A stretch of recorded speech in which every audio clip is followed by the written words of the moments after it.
Panibagong linggo, panibagong pasakit na naman ang sasalubong sa mga motorista. O ito, handa na po ba kayo mga kapatid?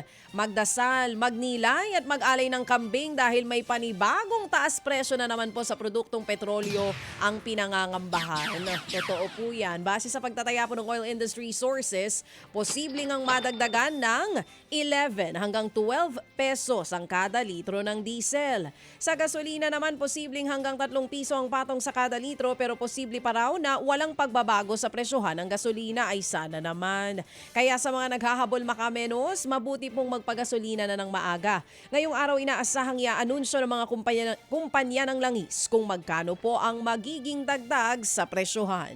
Aray. Matapos makabawi ng ilang araw, mas lumagapak pa sa panibagong historic low ang palitan ng piso kontra dolyar. Umabot na ito sa 60 pesos and 55 centavos kada dolyar na mas mababa kumpara sa 60 pesos and 30 centavos nung nakaraang trading. Ayon sa Bangko Sentral, binabantayan nila ang sitwasyon habang may digmaan sa gitnang silangan. Sinabi naman ng BSP na hindi laging masama ang mahinang piso dahil nakatutulong ito sa exports ng bansa. Samantala, tila hindi po umubra ang pakiusap ni Pangulong Bongbong Marcos Jr. sa mga supermarket. Ito na nga po kasi, last time kasama namin si Sir Steven Kua ng Philippine Amalgamated Supermarkets Association of the Philippines. Pakiusap daw yon. So ang pakiusap ay po pwedeng baliin, lalo na kung malulugi din naman ang ating mga manufacturers. Kasi nga po mga kapatid, ito na, nakaamba pong tumaas ang presyo ng grocery items ngayong Abril. Ayon po sa grupong Philippine Amalgamated Supermarkets Association, may ilang manufacturer daw na mapipilitan pong magtaas ng presyo dahil pa rin po yan sa epekto ng gera sa Middle East. Kabilang sa mga posibleng magmahal ang ilang klase po ng noodles, pasta, delata, tubig. Pero hindi pa masabi sa ngayon kung magkano ang magiging taas presyo. Nako, pati presyo ng karne, nakaambaring tumaas. Ayon sa Department of Agriculture, posibleng umabot sa 580 pesos ang kilo ng karneng baboy. Habang ang manok naman, posibleng pumalo sa 350 pesos per kilo. Pero paglilinaw ng DA, worst case scenario lang yan. Posible yang mangyari kung magtatagal pa ang taas presyo sa petrolyo at walang gagawing aksyon ang gobyerno. Sa ngayon, sapat pa naman daw ang supply ng local at imported na karne sa mga cold storage. Uy, nagsalita po ang ubra tungkol dito sa presyo ng manok. Last time kasi 324 pesos lang per kilo ang sinasabi na magiging pagtaas. Ngayon 350 pesos na. Ayon nga sa kanila, hindi nila alam kung saan daw po hinugot ito ng DA kasi ang farm gate price naman ng manok ay mababa. Paano At yun? oversupply din daw ang mga manok ngayon.